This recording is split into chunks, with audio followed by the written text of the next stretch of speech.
Hi, this is Christina Semmens with the Say Yes to Holiness podcast. Thanks for joining me today. And I'm so excited because I am here with my good friend Willow Green. And she was talking to me the other day.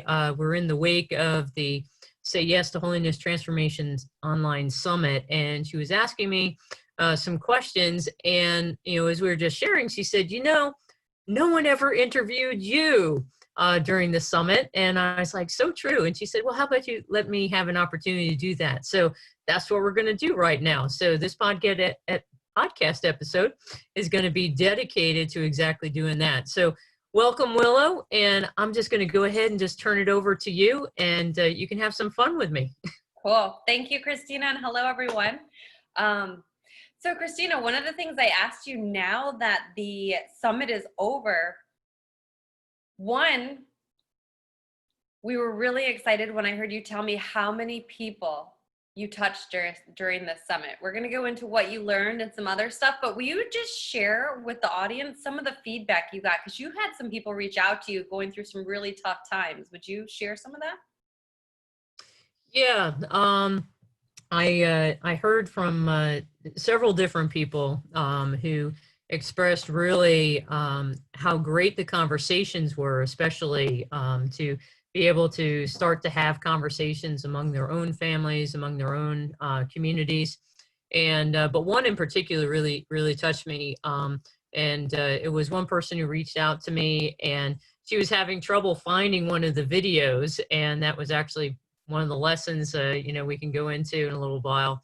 But as I was helping her find them, I just asked her, I said, so where are you? And turns out that she's in New York City at the epicenter of what's going on. And in the course of discussion, she shared, that her family had lost, a family member. One of her siblings was still extremely ill, was still recovering, hopefully that actually is what happens.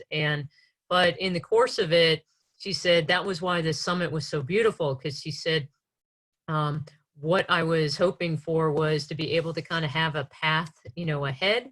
And this really started those discussions. And so that just warmed my heart a great deal, because that was a part of why I did this particular activity. And as I described to people at the beginning of the summit, I said, what's the difference between a summit and a conference? And the fact is, a conference, you just go and you just learn, and you run into people and you do have discussions, but a summit is specifically focused upon addressing a particular challenge or a problem. And that was what we were trying to do, was trying in this time and place to be able to kind of pivot, and how can we come out of this entire situation as better versions of ourselves? How can we lay that foundation so that way we're able to use this as a springboard and to have good come out of it's really horrific and terrible situation, but for good to come out of it. And so I was very pleased to hear that was the case, for those people who had reached out. Thank you for sharing that. That kind of opens up the door to share with people. One of the main purposes behind this video and this interview too, you shared that and many other opportunities where this summit really truly helped people. And you also shared with me in opening, when you created this summit, you were kind of torn whether you were going to do it free or not. And so you are modeling humility and leadership and the experience of pivoting by choosing to now unlock everything and turn this into a free summit and allow people to really go back and absorb this stuff. Would you like to share a little bit about that process and why you chose to now make this available to everyone? Yeah, it was something, part of it is, I'm a firm believer in imperfect action. So when I started out to do this, it was like, okay, I'm not quite sure all of what I'm doing, but one of the first things I always do is I look around for models. And the models that I saw all were, hey, you sign up for the free summit, you can participate, but then you have a premium pass version where people can get access to additional content or, special, interview one-on-one, those kind of things. And so that was how I started, to set up my own summit, with thinking that I'll go ahead and all the talks that I asked the speakers to do, all of that would be free. And then people would then be able to participate in like the discussion, panels. They could buy like a day pass, and then afterwards, other people could buy, access for the post summit. And that would include one-on-one interviews and also bonus content that some of the speakers, could provide. And as I was, doing this, it just, I was advertising it. I just was really conflicted because I really wanted people to benefit, especially like from the discussion panels. Mhm. And so made the decision, really, it was almost the night before we had our first session that, no, I'm just going to go ahead and, I mean, I didn't even put them in a private Facebook group. I started to do that. I was doing that. And again, it came back to the, no, I want anybody who, wants to listen to be able to listen. So then we started putting all the discussion panels on just my standard Facebook page, Say Yes to Holiness. And in the process of doing that, I was still advertising a premium pass, for, hey, you'll have a chance to be able to get access to all of this afterwards, watch it, at your leisure. And then the one-on-one interviews, which I am, continuing to do right now. And, by the end of the week, I was firmly convinced. I'm like, no, you know what? I just need to go ahead and just make all of this accessible for everybody.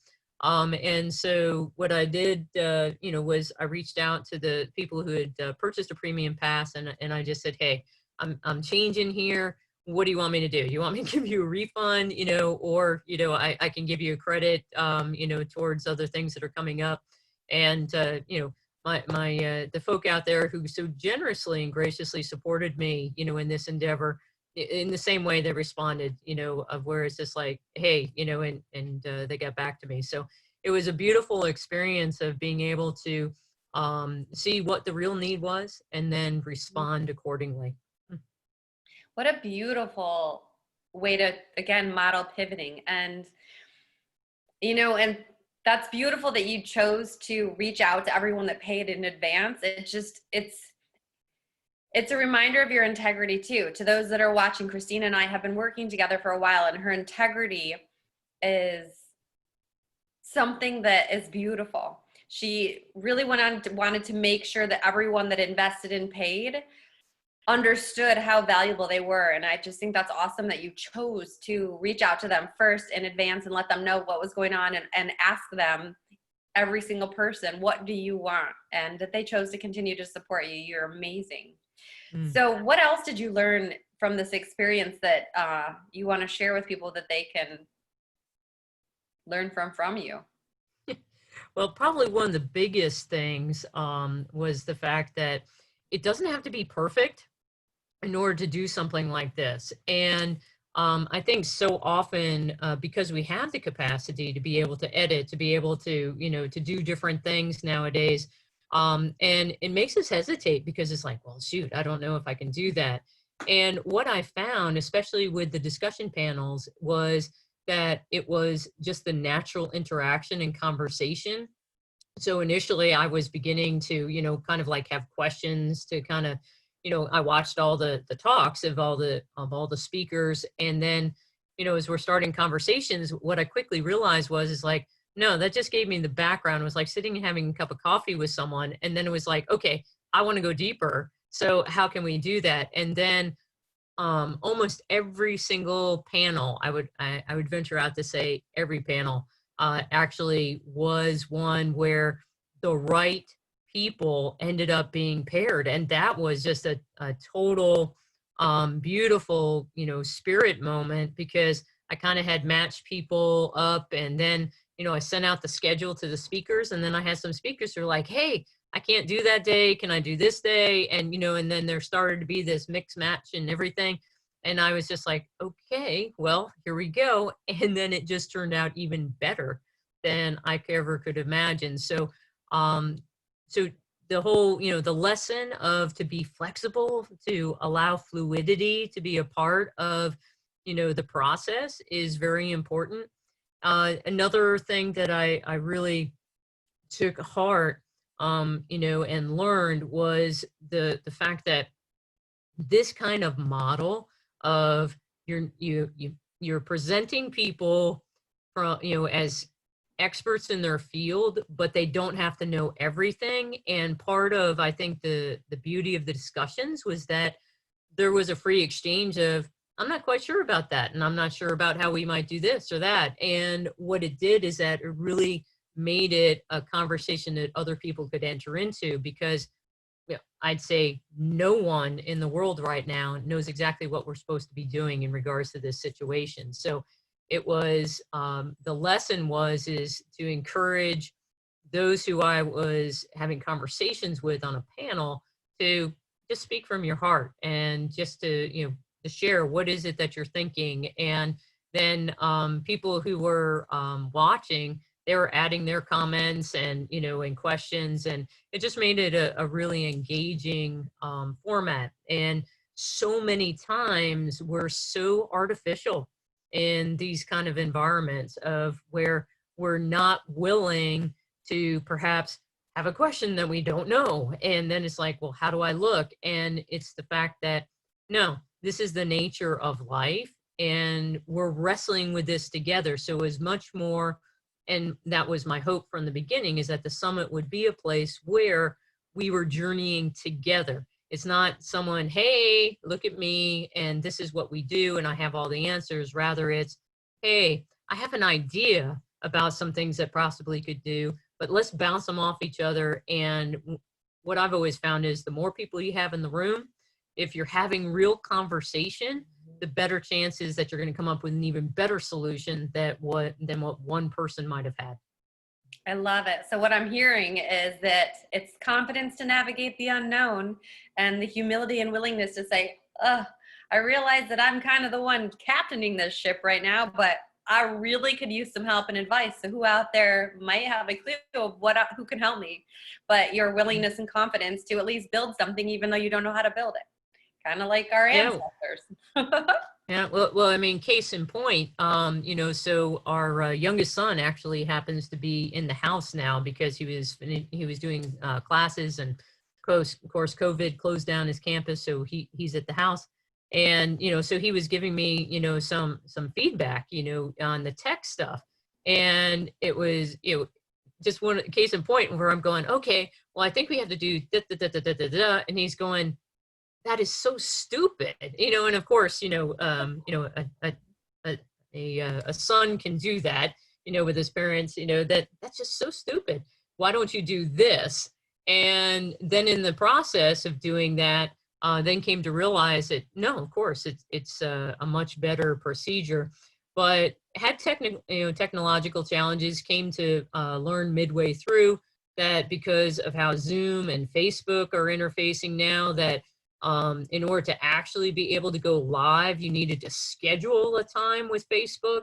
And it's those little things. So there was actually one discussion panel where I have the full recording from Zoom, but it wasn't broadcast live on Facebook until like the last 15 minutes, because it was like Facebook couldn't respond that fast. So knowing that, and, and then other things like, actually I was talking with you, Willow, about allowing people to be able to process and being able to give people, because all those videos were so overwhelming, it's like, oh my gosh, I got 28 videos, what do I do? And rather to go ahead and, yeah, you can make access to those videos, but then to guide people through the experience and say, hey, and send them out. Here are the 2 videos for, tomorrow morning.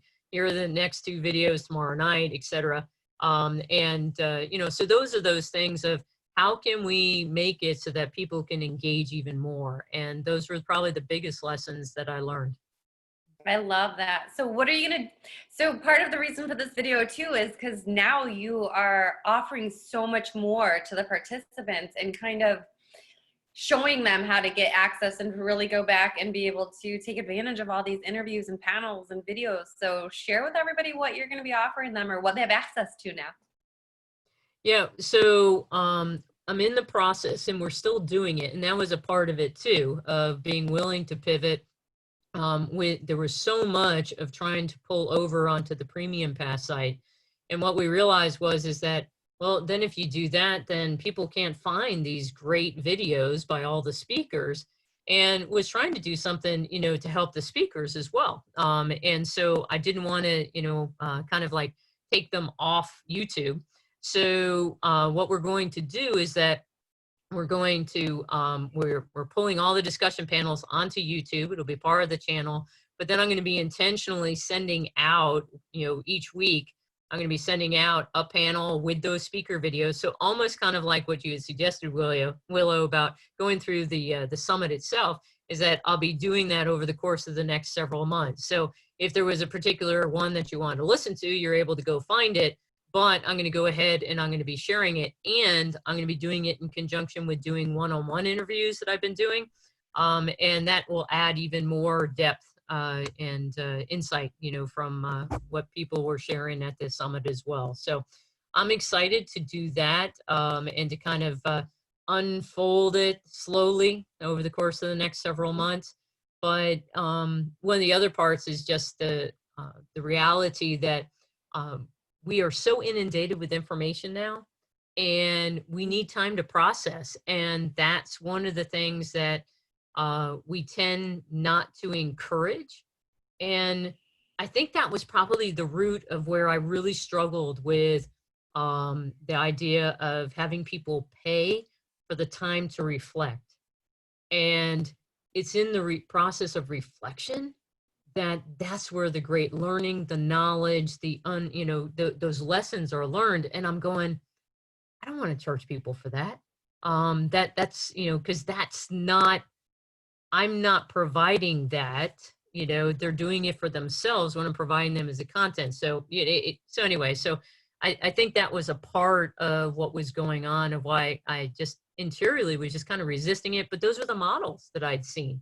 And so, a couple of people actually have subsequently reached out in which they said, I love your model. Would you be willing to present to this board or this organization? Because they're talking about doing something, but I so much more enjoyed this, and I'd rather that we do that kind of format than the normal standard conference, that we've been seeing. So I think there's a hunger out there to be able to get information, to be able to, but then to wrestle with it, and then to be able to reflect upon it, and then be able to take those lessons and apply them.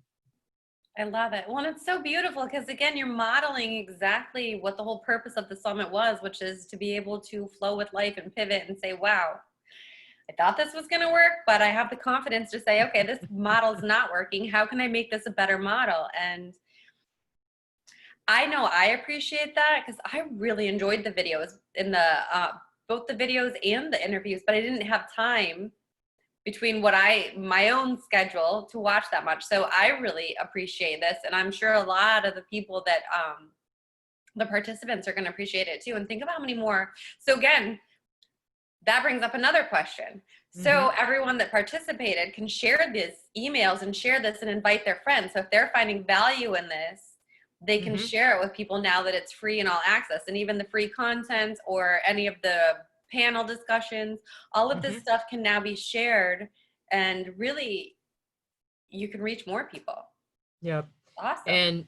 And actually, that's part of what we're trying to do right now. So I've got two things that are going on. One is, the original kind of premium pass membership site, I actually can make it so that people can get access to it for free through a link. So that's probably the route I'm going to go, because it makes it that much more easy for people to get access to everything. So they have, the speaker videos, the one-on-one interviews, and then also the discussion panels. So what I'll probably do is that I'll make that as part of a link for people to be able to get access to everything. And then when I send out each week, I'll send out the links to the YouTube, videos. So that way people are able to share those with other people, and they can go watch those in particular. But then if they wanted to get access to all the content, then, they still have a place that they can go. Because even on YouTube, it's challenging to try and organize it. And well, once again, YouTube's almost a whole new platform for me. So it's a lot to learn, and you try and do the best that you can to help people find things. I love it. And if people are interested in taking a deeper dive and going deeper, you do offer that too. Is this where someplace you'd like to share your groups too, or do you want to just stick with the summit? Because you offer some really incredible opportunities with you. Let's just talk about your book for a minute. Say Yes to Holiness, and then your masterclass or your group that goes with that, and all that you offer. Because to those out there, she offers us some MCOR test that really helps you self-assess. Well, I'll let you talk about it. All I'm going to say is that it really helped me see a new part of myself and help me with my discovery process. And you have so much to offer. So yeah, let's just talk about that for a second. I appreciate that. And I'm glad you found it to be of such great benefit, because that was my own experience. And that was actually what prompted me to go and become trained in being able to use that assessment tool. And that's exactly what the MCOR is. The Motivational Core Assessment is a tool to be able to help you identify what are your core motivations. And what's fascinating, and the phrase that we use is, it's your spiritual thumbprint. So it doesn't change. It's been there since the very beginning. So unlike some things, that might adjust and change over time, these motivations are always present. Now, whether or not they're showing up in a negative way or a positive way, those might change over time, but the motivations themselves are always present. And what it did for me is that when I took the assessment and then I looked at it, I was like, oh, now I get why this particular situation or that particular instance I was so frustrated, or it was so uncomfortable, or why it fit so perfectly. And it was because there was an alignment with all of my motivations. And so I tell people, very, simply, my integrated core motivation statement is that I love to serve people by exploring and meeting challenges. And, so fundamentally for me is that if you ask me to do something like go figure this out, and you have like 48 hours to do it, love that. That's awesome.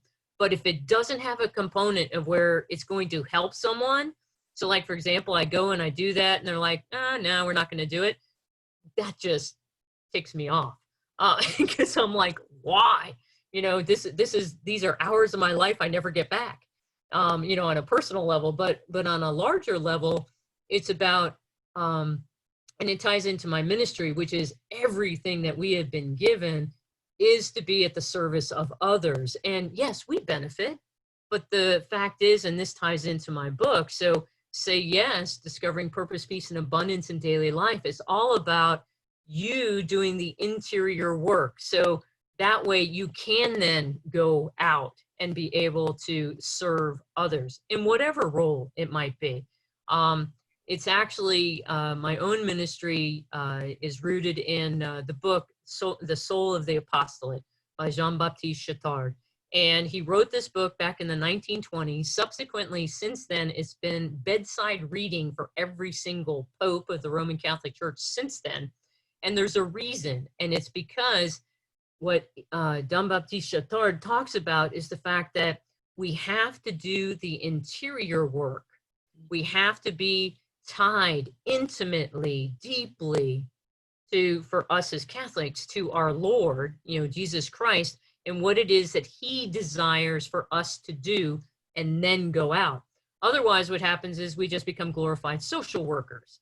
And so an apostolate, that work that we do in the vineyard, will not bear fruit unless it's rooted in the vine himself, which is Jesus. So in the same way, what I saw and what I experienced personally was the fact that I was doing a lot of ministry, and I was, there was good things that were coming about, but I was getting burned out. I was getting frustrated. It was just like, oh my gosh, I got to do this again, and it was like, wow, there's got to be a better way. And what I discovered, in a myriad of different ways, but, Soul of the Apostolate was one of those keys, is you got to start within.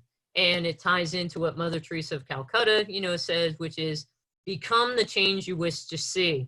So if you want the world to change, you become that change, and then the world around you does. So, so my book, Say Yes, is about what is it that we need to be about in order to be able to go and to truly become the person who God created us to be and embrace that life that he created us for. And there's really kind of, the main component, and this is where MCOR comes in, is that we have to know who we are, or I joke and say whose we are, our identity being rooted in as sons and daughters of God, and then being able to unveil the threefold vocation of, we're called to holiness, we're called to union with God for all eternity, but then it's in a particular way, that state of life. And this is what most people associate vocation with is, oh, you're a priest or a religious sister, or you're married, or you're a single person, or, consecrated, lay person, or, and, most people associate, well, that's my vocation. It's like, no, that's just the second level. The third level is the personal mission that no one else in the world can do but you. And that's where the MCOR helps so much, to be able to help us identify what are the particular gifts and talents with the motivations. You integrate all of these, and that is where you look around and you say, okay, who am I? What am I? Where am I? That's where I'm supposed to be. And, so once you know whose you are, then it's about, okay, what do I need to be doing? And I talk about the 4 steps to holiness, and then how to go about it. And then I joke with people all the time about the fact that God gives us everything that we need in order to live that life of abundance. But so often we leave those gifts on the table. And, it's like, and we're going, oh gosh, this is so hard. Yeah, because you're trying to do it on your own. God gives us the help that we need. So for us to be attentive to those particular things that we need to be having as part of our lives. And I go into all of that in the book. So it's all based on the idea of, we say yes to each of these things. And as we do, what happens then is that then we become fully who God created us to be, and we can go out on mission doing exactly what we're supposed to do and change the world. And that's what we're supposed to be doing anyway. I love it. And I want to kind of unpack what you said a little bit. Like, I've taken so many tests, Enneagrams, the quadrants, NL, introvert, I don't know, whatever they all are. And I want to reinforce what you said, that the MCOR test really is core values. It's the spiritual blueprint, and it doesn't change. All of those other tests that I have taken have shifted as I've evolved, as I've learned. But when I took this test, I can see how these have been my core motivations my entire life, and how not completely understanding them and being present to where I was, but not have understanding what my fuel is, or what's guiding me, caused me to go off course a lot of times. Because I wasn't honoring my core. And now understanding the core, it's like, oh my gosh, no wonder I was struggling over here.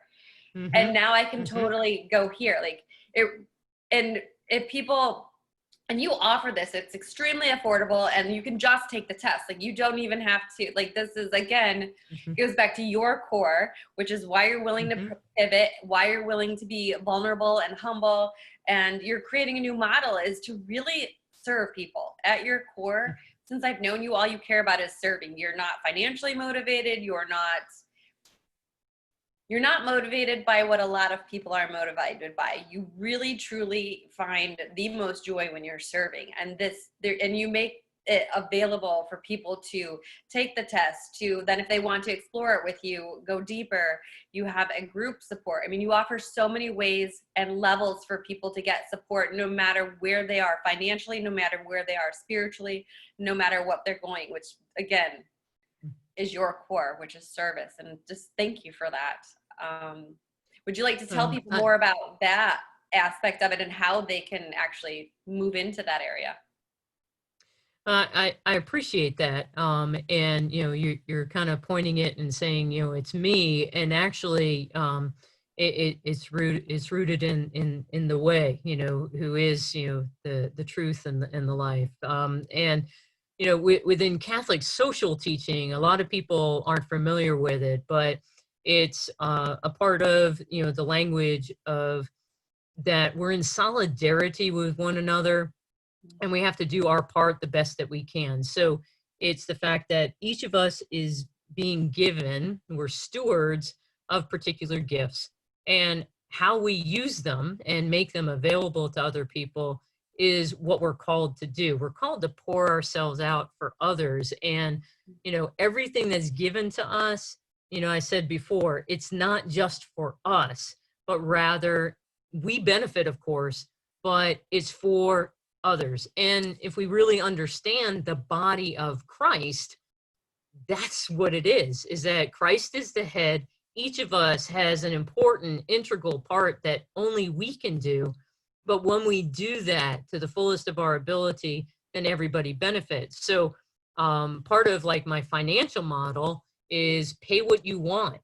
And, you know, so it's something of where I have conversations with people, and what I challenge them, and it's on my website, sayyestoholiness.com, where you can look and where I talk about it. But very simply, it's I do first things first, which is I give 10% of everything that comes in, and I donate that. And there's particular couple of religious communities that have been very instrumental in my own formation and supporting me, and so I support them.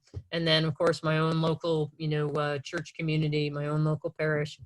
But in addition to that, so what I do is I invite people, okay, what is this, what I'm offering you? This is what it would cost retail, quote unquote. So, I show you, it costs this much, for my time and for a small group and et cetera, and the materials. And, so I give you a price there. But then my conversation is, what is this worth to you right now? Now, sit down, figure out what is that worth? Okay, what's the length of time that you want to commit to? And then break that down. What's your monthly payment? Then the key is that then it's like, okay, now that you've got that figure, add 10%.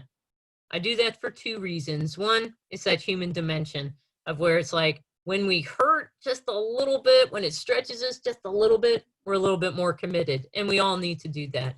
But the other part is that that 10%, I'm giving that to some, to help others too. So that you're paying it forward by paying what you want. So it's something where we can all come to the table. And if you're, so like, for example, I had one religious sister, community, of course, they take a vow of poverty. And she's like, I really would love to participate, but I don't have any money. And I was just like, okay, so, but you have so much to offer to those who are participating in the group. Therefore, I think you're good to go. And it wasn't just a charity thing. It was rather, no, what you have to offer in this particular instance is going to be of such great value. I couldn't pay somebody to be able to provide that. So whatever it is that we have, we have a conversation, and then, we go from there. So I'm willing to have that conversation with people. I know, it takes a little bit more time because it's like, I can't just quote you a price. And actually people would prefer that I just quote them a price. And I'm like, no, because what its value is to you is different than what it is to me. I can tell you what it costs for my time and for my, effort, etc. But it's different value for everyone. And we have to wrestle with God about that. And then, we move forward. And what I have found is that it all works out. Mm-hmm. Well, and you just made a huge point. I mean, we all value time differently, and we value experiences differently.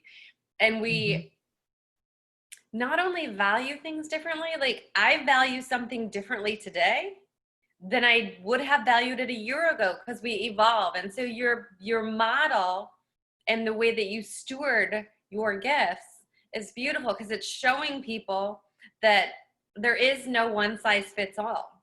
It's, you know, where are you, you're willing to meet people. Where are you in this moment? And how can I serve you? And how can we serve each other? Ultimately serving God. And it's, I mean, you're creating a whole new model, allowing people to be them. And it gives all of us an opportunity to be generous. So it's not an exchange of just, exchange of goods. It's an exchange of one another. And that's what we're called to. We're called into relationship. And that's what the church asks us to do, is to enter into relationship with one another. And there's something that, I was kind of going, the model, and I've got a couple of online courses, that whole thing. But the fact is that they have a place, but they can't be the core of what it is that we do with one another. So part of what I'm in the process of doing, and, access to summit stuff and everything will be a part of that. But I'm in the process of, with my book, getting ready to launch the Say Yes to Holiness Movement. And, so to be a part of the movement, again, it's, hey, here's what the suggested, this is what, quote unquote, it costs, but it's pay what you want. And, and what that is that that's going deeper with the book. I mean, that's kind of the core focus, but you can't put everything in a book. So I joke with people that, each chapter has got at least a month's worth of content of stuff that I could be talking about, sharing about, and, going, all over the place with, depending upon the needs of those within the community. And that's the other thing too, is that just because I could have put all of this information out there doesn't mean that that's the information that you need right now. It could be that you come up with a question that I'm just like, oh, I didn't think about that. And then you provide, that in accompaniment with one another. So it's customizable. And that usually overwhelms people because they just freak, because they're like, oh my gosh, if I have more than like 5 people, how am I going to do that? And it's just like, you don't worry about that. You allow it to happen. And then you trust that those people who've been called to journey together. So like I'm doing a small group right now. And, it's just like a lot of people would be like, well, if it's customizable, that means that everybody's different. And it's like, no, usually there's a couple of core things that come out and then everyone benefits from. Now everybody has their own little take. But the fact is that usually what emerges from the group conversation then guides what comes next. And to kind of be on that razor's edge and not have it all in the can be very frightening to people too, because they're like, well, shoot, that means I'm always having to do something. It's like, yeah, but hopefully what I put in the can last month isn't going to be the same that what I have this month, because hopefully I have changed and grown. So what it is that I'm going to share is going to be different this month too. So into that is that opportunity to come together with like-minded people, to be able to grow in holiness together, to be on fire, to be able to share this with other people, and for us to be, walking the journey together. It's always about encountering, engaging, accompanying, and mentoring, one another. And we all have something to give. And I just happen to be the guide, kind of I'm the organizer, the bus tour person. Is like, hey, here we're going to go this way, and we'll do that. But my big challenge is going to be responsive, and to help people wherever they are, and then to be open to having those conversations and different things. And so I know it's different than what a lot of people are doing out there, but I really think that's what we're being called to do, especially in this moment right now.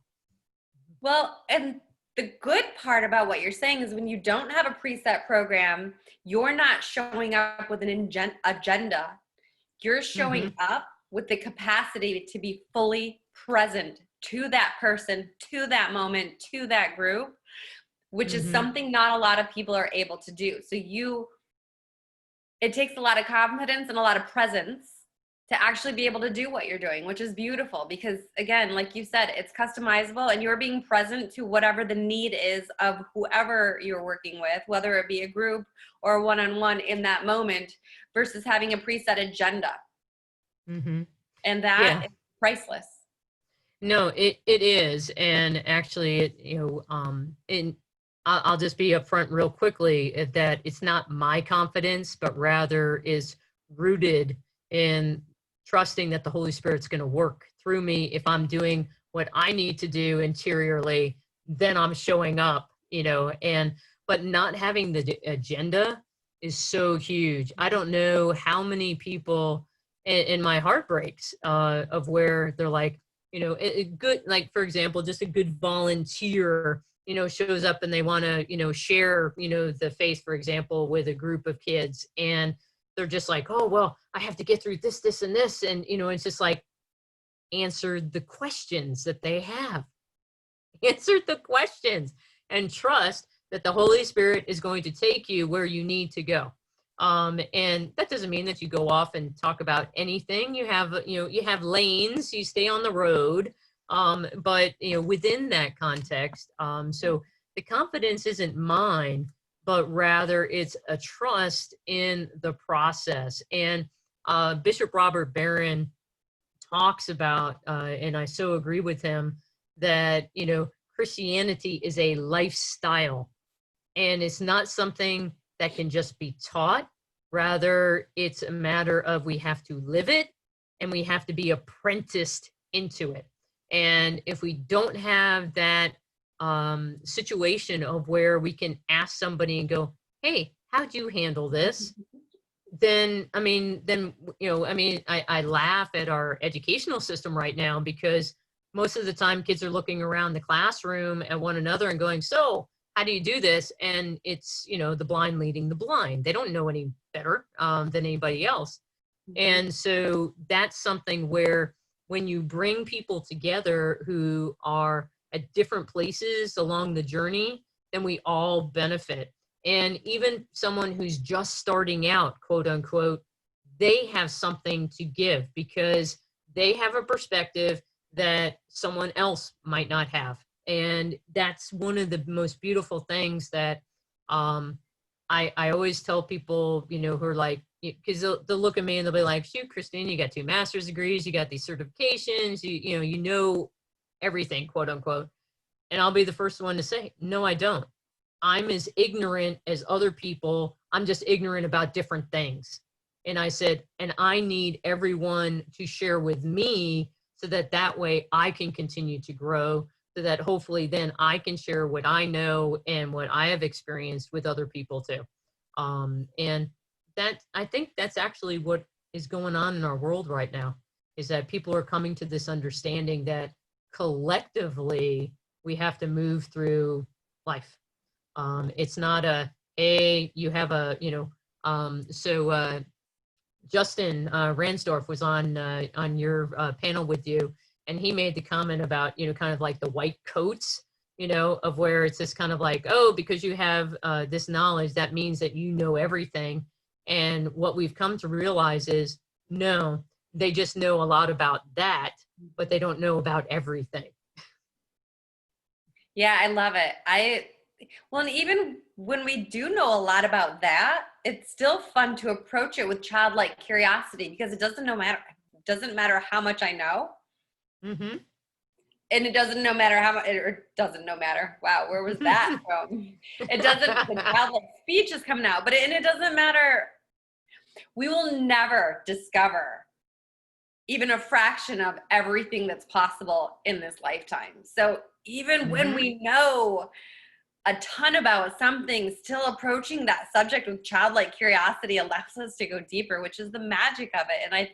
And if I'm hearing you correctly, like, that's kind of what you're doing is with your groups. I mean, you have all this wisdom to share and to guide them that is moving through you. But it's really, again, just meeting people with where they are and being present. And yeah, it's beautiful. Yeah, the only way we can do that is by coming to know one another. And I think that's one of the biggest lessons that's come out of what's going on right now, is that we are missing being known, to truly be known. And what we've realized is that in this quiet of when we're not having all of this kind of superficial interactions, is that we're realizing we're not really known. And this has been a time, especially for those of us who've like had, extra family time with our spouses, kids, etc. I think this has been a great gift, is because we've been able to come to truly know one another more deeply. And that is the human thing. Yeah. Is to be known, and and to be loved, not because we know you, but because we appreciate all of who you are. And in that, the only way we can do that is by coming to know one another. So, but yeah, it's always about conversation. It's always about relationship. And it's always about being willing to walk just a little bit farther when we're uncomfortable, when we aren't sure about where it is that we might be going, but trusting that, hey, we're going there together, so it's going to be okay. I love it. Together we rise. Yeah, exactly. Beautiful. Exactly. Well, thank you for sharing. I mean, we kind of went through a lot today, so. We did. I love this. Just kind of a recap that thank you for pivoting and just being that expression of vulnerability and humility, and sharing your process with the summit, and inviting everyone to go back and have time to review all of this amazing content interviews. To those who have not watched it, there are some really incredible videos, some really incredible panel discussions. There's so much value in that. And then I'm excited to actually listen to all the interviews that you're doing after the one-on-ones, because I haven't gotten to see those or hear those yet. Are those going to? It's going to be both. I'm going to release them, with audio only, but then also there'll be access to the videos too. Cool. So yeah, there's so much to offer. And then the MCOR assessment, wow. So much value in that experience. And then just the stewardship experience that you offer. So you can close it. This is your thing. So thank you for having me here, and thank you for letting me spend this time with you, and for gifting me this. I always love spending time with you and talking to you. So thank you, Christina, and thank you all of you who are watching. Yeah, well, thanks for doing this, Willow. It's kind of awkward interviewing yourself. Yes. So, but probably one final, piece is just the fact that my book is going to finally get out in June. I'm still waiting on an actual date. But I've got the cover, I've had the interior design done, so we're super, super close. And I will be sharing that. But for those of you who want more information, you can just go to my website, www.sayyes-to-holiness.com. If you want to just simply join my my email list, and at a minimum, I put out a weekly newsletter with things to inspire and encourage you on the journey. You can text to the number 66866. You can text "Say Yes to Holiness," all one word, all caps, and you just text "Say Yes to Holiness" to 66866, and that will automatically put you on my distribution list, and then you get notified of everything that's going on. And like, this podcast is going to be sent out, and people will know that it's coming out, and you'll get a link to it, and then you're able to just do that. So if you don't want to have to go mess with anything online, you can just text "Say Yes to Holiness" to 66866. So try to make it easy in order for us to get in touch. But I've so enjoyed the conversation today, Willow. Thank you for interviewing me and allowing me to be able to share some of my insights and lessons learned, especially from the summit, and of the upcoming things that are going on, as well as my continued ministry. So it's always a pleasure to spend time. And for everyone who's listening and watching, again, continue to do whatever it takes so that we can tell the master of death, not today. God bless, and look forward to talking to all of you soon.